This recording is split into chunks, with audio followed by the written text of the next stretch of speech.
दोस्तों आज match number 34 royal Challengers Bangalore और गुजरात टाइटंस के बीच आईपीएल 2026 का एक बेहद ही रोमांचक मुकाबला खेला गया जहां विराट कोहली ने अपनी तूफानी बल्लेबाजी से रोमांच की सारी हदें पार कर दी। तो आइए दोस्तों बिना देरी करे देखते हैं मैच का पूरा रोमांच। दोस्तों इस मुकाबले में आरसीबी के कप्तान रजत पाटीदार ने टॉस जीतकर पहले गेंदबाजी का फैसला लिया, जिसके बाद गुजरात की ओर से युवा प्रिंस शुभमन गिल और तकनीक के धनी साई सुदर्शन मैदान के बीचों बीच कदम रखने के लिए पवेलियन से बाहर आए। पूरे स्टेडियम में मौजूद प्रशंसकों का शोर साथ में आसमान पर पहुंच गया। दोनों बल्लेबाज आरसीबी के गेंदबाजों को संभलने का एक भी मौका नहीं देना चाहते थे, लेकिन असली तबाही तब शुरू हुई जब पारी का दूसरा ओवर लेकर अनुभवी स्विंग मास्टर भुवनेश्वर कुमार आए। सुदर्शन ने उनकी काबिलियत का सम्मान करने के बजाय उन पर प्रहार करना चुना। उन्होंने पहले एक कड़क बैक ऑफ लेंथ गेंद को बैकफुट पर जाकर एक्स्ट्रा कवर की दिशा में पंच किया और शानदार चौका बटोरा। आरसीबी का खेमा अभी संभल भी नहीं पाया था कि सुदर्शन ने अगली ही गेंद पर अपनी कलाइयों का जादुई इस्तेमाल किया और बड़ी ही चतुराई से गेंद को स्लिप और शॉर्ट थर्ड मैन के बीच के महीन गैप से निकालकर बाउंड्री के बाहर भेज दिया। इन दो लगातार चौकों ने आरसीबी के खेमे में गहरी हलचल पैदा कर दी और कप्तान रजत पाटीदार के माथे पर चिंता की लकीरें साफ दिखने लगीं। जब युवा तेज गेंदबाज रसिक सलामदार को आक्रमण पर लगाया गया तो साई सुदर्शन ने उनके खिलाफ भी अपना रौद्र रूप जारी रखा। उन्होंने रसिक की एक तेज शॉर्ट पिच गेंद को भांपा और बिजली की रफ्तार से एक विनाशकारी पुल शॉट खेला, जिसने गेंद को पल झपकने के ही मिड विकेट बाउंड्री के पार पहुंचा दिया। सुदर्शन यही नहीं रुके, अगली ही गेंद जो थोड़ी बाहर की तरफ थी, उन्होंने उस पर एक कड़क कट शॉट जड़कर आरसीबी के गेंदबाजी अनुशासन को पूरी तरह से तहस नहस कर दिया। रसिक की गेंदों में आज वो धार नजर नहीं आ रही थी जो सुदर्शन के आत्मविश्वास को हिला सके। पारी का 5वां ओवर लेकर आए ऑस्ट्रेलियाई दिग्गज जोस हेजलवुड, जो अपनी सटीक लाइन और लेंथ के लिए पूरी दुनिया में खौफ का पर्याय माने जाते हैं, लेकिन आज सुदर्शन के सामने उनकी सटीकता भी बेअसर साबित हुई। सुदर्शन ने हेजलवुड के इस ओवर में 14 रन कूद डाले, जिसमें पारी का सबसे अद्भुत और गगनचुंबी छक्का शामिल था। उन्होंने हेजलवुड की एक अतिरिक्त उछाल वाली गेंद पर अपनी जगह बनाई और उसे बैकवर्ड पॉइंट के ऊपर से स्टैंड्स की दूसरी मंजिल पर भेज दिया। इस शॉट को देखकर खुद विराट कोहली भी हैरान रह गए। पावर प्ले की समाप्ति तक गुजरात टाइटंस ने बिना कोई विकेट खोए एक ऐसी ठोस और विध्वंसक शुरुआत कर ली थी जिसने आरसीबी की रणनीति को पूरी तरह से बैकफुट पर धकेल दिया था। चिन्नास्वामी की लात अब पूरी तरह से गुजरात के इन दो युवा शेरों के नाम होती जा रही थी। चिन्नास्वामी स्टेडियम में असली तबाही और रनों का भीषण सैलाब उस समय आया जब आरसीबी के कप्तान ने बीच के ओवरों में स्पिनर कृणाल पांड्या और वेस्टइंडीज के ताकतवर ऑलराउंडर रोमारियो शेफर्ड को आक्रमण पर लगाया। गुजरात के बल्लेबाजों ने इन दोनों को निशाने पर लेते हुए मैदान के चारों ओर शॉट्स की बौछार कर दी। पारी के 8वें ओवर में साई सुदर्शन ने शेफर्ड की तेज गति वाली गेंद पर एक ऐसा अविश्वसनीय लैप शॉट खेला जिसने स्टेडियम में बैठे हर एक दर्शक को महान एबी डिविलियर्स की याद दिला दी। सुदर्शन ने बड़ी ही चतुराई से शेफर्ड की गति का इस्तेमाल किया और गेंद को विकेट कीपर के ऊपर से फाइन लेग स्टैंड्स में छक्के के लिए भेज दिया। इस शॉट के साथ ही सुदर्शन ने मात्र 26 गेंदों में अपना सीजन का दूसरा और सबसे तेज अर्धशतक पूरा किया। दूसरे छोर पर खड़े कप्तान शुभमन गिल भी अब शांत रहने के मूड में नहीं थे। उन्होंने भी शेफर्ड की एक शॉर्ट पिच गेंद पर करारा चौका जड़कर अपने इरादे साफ कर दिए। इसके बाद 9वें ओवर में जो हुआ उसने सबको हैरान कर दिया। कृणाल पांड्या की एक बाहर की तरफ निकलती गेंद पर सुदर्शन ने संतुलन खोने के बावजूद केवल एक हाथ से कड़क कट शॉट खेला और गेंद पॉइंट बाउंड्री के बाहर 6 रनों के लिए जा गिरी। इस शॉट को देखकर स्लिप में खड़े विराट कोहली ने भी अपना सिर पकड़ लिया और दंग रह गए। आरसीबी के गेंदबाज पूरी तरह से असहाय और दिशाहीन नजर आ रहे थे। चिन्नास्वामी के कट्टर प्रशंसकों के बीच अब सन्नाटा पसरने लगा था, क्योंकि गुजरात का स्कोर मात्र 10 ओवरों के भीतर 100 रनों के पार पहुंच चुका था। मैच का 12वां ओवर किसी हाई वोल्टेज ड्रामा से कम नहीं था जब स्पिनर सुयश शर्मा गेंदबाजी के लिए आए। सुदर्शन ने पहली ही गेंद पर अपनी ताकत दिखाई और लॉन्ग ऑफ के ऊपर से एक भीमकाय छक्का जड़ा, लेकिन अगली ही गेंद पर मैदान पर खौफनाक मंजर दिखा। सुदर्शन ने एक सीधा और तेज शॉट खेला जो सीधा गेंदबाज सुयश के बाएं हाथ पर जाकर लगा। सुयश दर्द से बुरी तरह कराहते हुए मैदान पर ही बैठ गए, जिसके तुरंत बाद आरसीबी के फिजियो को दौड़कर मैदान पर आना पड़ा। खेल करीब 10 मिनट तक रुका रहा और इस ब्रेक के दौरान विराट कोहली और शुभमन गिल को पिच के बीचों बीच ठहाके लगाकर हंसी मजाक करते देखा गया। गुरु और शिष्य की इस केमिस्ट्री ने सोशल मीडिया और प्रशंसकों का दिल जीत लिया। खेल दोबारा शुरू होते ही सुयश शर्मा ने गजब का जज्बा दिखाया। उन्होंने दर्द के बावजूद गेंदबाजी में वापसी की और ओवर की चौथी गेंद पर शुभमन गिल को अपनी फिरकी में फंसा लिया। गिल ने एक बड़ा हवाई शॉट खेलने की कोशिश की, लेकिन गेंद बल्ले के ऊपरी हिस्से पर लगी और बाउंड्री पर मुस्तैद खड़े देवदत्त पडिक्कल ने एक सटीक कैच लपक लिया। आरसीबी को आखिरकार वो पहली सफलता मिल गई जिसकी उन्हें सख्त तलाश थी। लेकिन आरसीबी की खुशियां ज्यादा देर तक नहीं टिकी, क्योंकि गिल के जाने के बाद दुनिया के सबसे विध्वंसक टी20 बल्लेबाज जॉर्ज द बॉस की एंट्री हुई। बटलर ने क्रीज पर कदम रखते ही अपनी आक्रामकता दिखाई और सुयश के इसी ओवर की आखिरी 2 गेंदों पर एक कड़क चौका और एक प्रचंड छक्का जड़कर ये बता दिया कि गुजरात आज रुकने वाली नहीं है।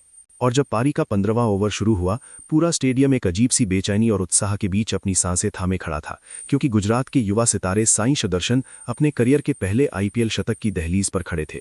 सुयश शर्मा की पहली ही गेंद पर जैसे ही सुदर्शन ने एक कलात्मक सिंगल लिया, चिन्नास्वामी की दीवारों को हिला देने वाला एक जबरदस्त शोर गूंज उठा। सुदर्शन ने मात्र 57 गेंदों में आईपीएल 2026 का अपना पहला और ऐतिहासिक शतक पूरा कर लिया था। जैसे ही सुदर्शन ने ये करिश्माई उपलब्धि हासिल की, पूरा स्टेडियम, जो अक्सर कोहली कोहली के नारों से गूंजता है, आज इस युवा बल्लेबाज के सम्मान में खड़ा हो गया। गुजरात टाइटंस के डगआउट से लेकर स्टैंड्स में मौजूद हर एक दर्शक ने उन्हें स्टैंडिंग ओवेशन लिया। साई सुदर्शन का आरसीबी के खिलाफ रिकॉर्ड हमेशा से ही असाधारण रहा है, लेकिन आज उन्होंने अपनी इस विरासत को एक नए और अविश्वसनीय मुकाम पर पहुंचा दिया था। उनकी इस पारी में तकनीक की शुद्धता और टी20 की आक्रामकता का एक ऐसा दुर्लभ संगम था जिसे देख दिग्गज भी दंग थे। इसी ओवर की अगली कुछ गेंदों पर जॉस बटलर ने भी अपनी विनाशकारी शक्ति का परिचय दिया। सुयश शर्मा ने वापसी करने के लिए एक जादुई गुगली डाली, लेकिन बटलर ने उसे हाथ से ही पढ़ लिया। उन्होंने अपनी लंबी बाजुओं का लंबा इस्तेमाल किया और गेंद को लॉन्ग ऑन बाउंड्री के बहुत ऊपर से एक प्रचंड और भीमकाय छक्के के लिए भेज दिया। जब 15 ओवरों का खेल समाप्त हुआ तो गुजरात टाइटंस का स्कोर 155 पर 1 के एक ऐसे विशाल और अभेद्य स्तर पर पहुंच चुका था जहां से वापसी करना किसी भी टीम के लिए एक डरावना सपना होता है। मैदान के बीचों बीच अब साई सुदर्शन 100 रन बनाकर और जॉस बटलर 17 रन बनाकर आरसीबी के गेंदबाजों की रातों की नींद हराम कर रहे थे। चिन्नास्वामी की पिच पर अब 200 से पार का स्कोर एक औपचारिकता मात्र लग रहा था। 15 ओवर की समाप्ति पर दर्शकों को लग रहा था कि आज रनों का ऐसा तूफान आएगा जो सारे रिकॉर्ड तोड़ देगा, लेकिन तभी जोस हेजलवुड ने अपनी गेंदबाजी से मैच में एक नया मोड़ ले आए। पारी का 16वां ओवर लेकर आए हेजलवुड ने अपनी पहली ही गेंद पर बटलर को एक चौका खाने के बाद शानदार वापसी की। ओवर की तीसरी गेंद पर हेजलवुड ने एक सटीक शॉर्ट पिच गेंद फेंकी, जिस पर साई सुदर्शन ने पुल करने की कोशिश की, लेकिन गेंद बल्ले पर ठीक से नहीं आई और सीधे हेजलवुड के सुरक्षित हाथों में समा गई। एक ऐतिहासिक शतक 100 रन बनाकर सुदर्शन वापस लौटे, जिससे आरसीबी के प्रशंसकों में फिर से जान आ गई। इसी ओवर में नए बल्लेबाज वाशिंगटन सुंदर क्रीज पर आए और उन्होंने आते ही अपनी आक्रामकता का परिचय दिया। हेजलवुड की 5वीं गेंद पर सुंदर ने अपनी कलाइयों का जादुई इस्तेमाल किया और फ्लिक करके डीप मिड विकेट के स्टैंड्स में एक भीमकाय छक्का जड़कर अपना खाता खोला।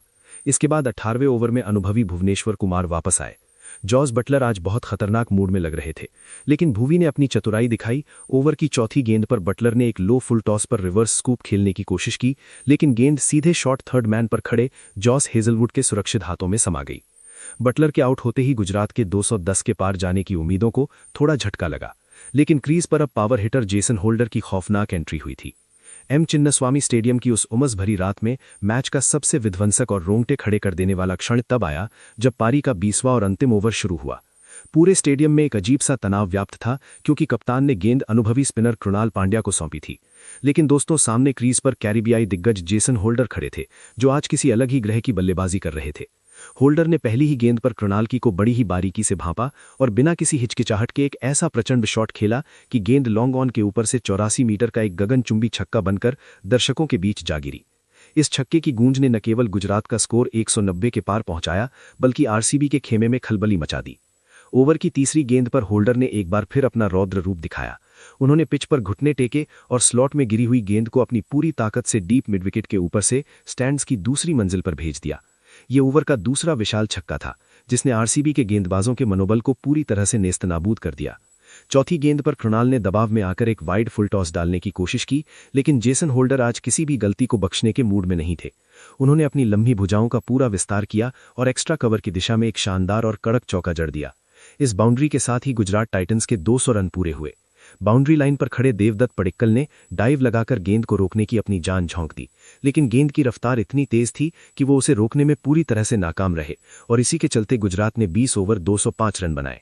दोस्तों, इस लक्ष्य का पीछा करने के लिए रॉयल चैलेंजर्स बैंगलोर की तरफ से सलामी बल्लेबाज के तौर पर विराट कोहली और जेकब बैथल की जोड़ी ओपनिंग करने के लिए मैदान पर उतरी, जहां दोस्तों पहले ही ओवर में मोहम्मद सिराज ने 5 रनों का किफायती ओवर फेंका।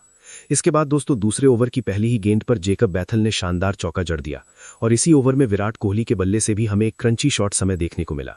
वहीं तीसरे ओवर में जेकब बैथल ने बेहद ही खूबसूरत बल्लेबाजी करते हुए मोहम्मद सिराज को पहली 2 गेंदों पर एक के बाद एक बैक टू बैक 2 करारे चौके जड़ दिए, लेकिन अगली ही गेंद पर सिराज ने वापसी करते हुए जेकब बैथल को शाहरुख खान के हाथों कैच आउट करवा दिया।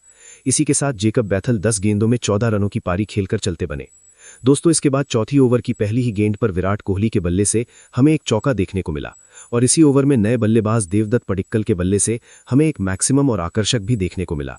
इसके बाद 5वीं ओवर की पहली ही गेंद पर पडिक्कल ने एक और चौका जड़ दिया और छठी गेंद पर पडिक्कल के बल्ले से हमें एक और तूफानी और गगनचुंबी देखने को मिला। इसके बाद दोस्तों छठे ओवर में विराट कोहली ने एकमात्र चौका जड़ दिया। जहां देखा जाए तो 6 ओवर के पावर प्ले में रॉयल चैलेंजर्स बैंगलोर की टीम 1 विकेट के नुकसान पर 58 रन बना चुकी थी। इसके बाद दोस्तों 7वें ओवर में जहां पर विराट कोहली ने बेहद ही खूबसूरत बल्लेबाजी करते हुए एक के बाद एक, जी हां दोस्तों, बैक टू बैक 2 करारे चौके लगाकर